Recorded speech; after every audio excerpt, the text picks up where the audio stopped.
So we all know that representatives have to be sworn in before they can become a member of Congress. It's admittedly a weird tradition.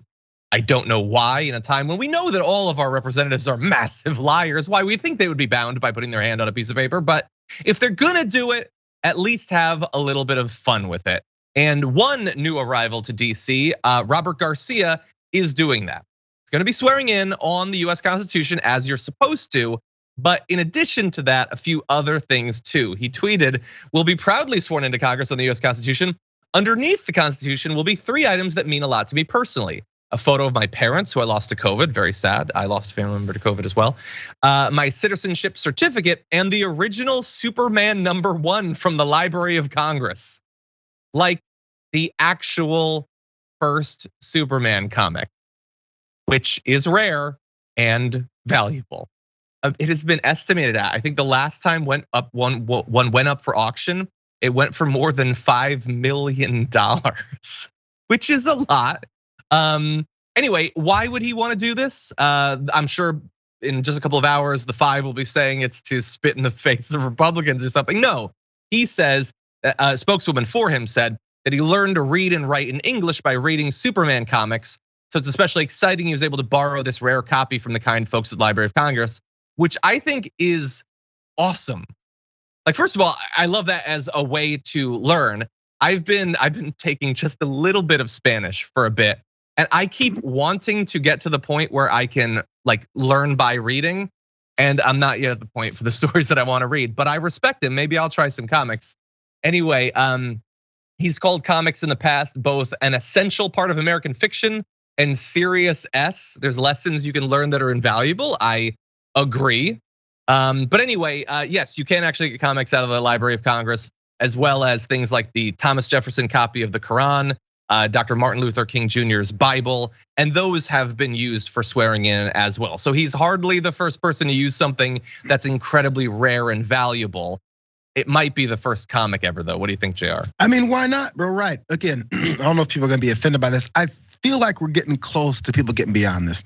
Even conservatives that say the only way to swear in is Constitution, Bible, Constitution, Bible, Bible, Constitution. But then again, we then go straight forward and talk about how much they lie, how much they renege on their promises to American people, the things that they said they were gonna do. All that happens. So what's the point? Do we then say you're not a real Christian because you swore on the Bible and you lied? No, like they say they care until it's all over, then they kind of don't care, kind of forgot. So it really doesn't matter. There's plenty of people who don't believe in the book that many conservatives or even Democrats swear in on, because it's just standard when it comes to the Bible and the Constitution. So what's the difference if it's this? Yeah, fine, you don't believe Superman is God, it's okay. This guy likes what happened with it, or at least how it assisted him to get to this position in life.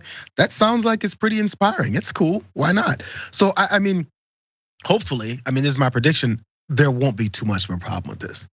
I hope not. By the way, he chose like a super patriotic, I don't think you could have a problem. Now, if he chose like Wonder Woman, then all of the right-wing pundits would be triggered by that, let alone, dear God, anyone ever swears in on Black Panther, the whole right-wing media sphere is gonna just crumble, the entire thing. But it does beg a very important question, JR.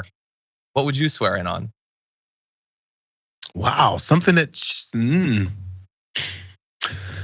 well, we're on comics. See, my brain is on the comics. My favorite comic, because I didn't do tons of them, was Boondocks. I have a tattoo actually of Huey on my shoulder.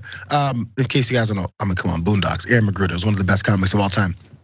Not that it inspired me to learn to read or anything, or to learn the English language, but no, I like his approach stuff. It was really funny and it had a lot of poignant messages when it comes to our world and specifically our country.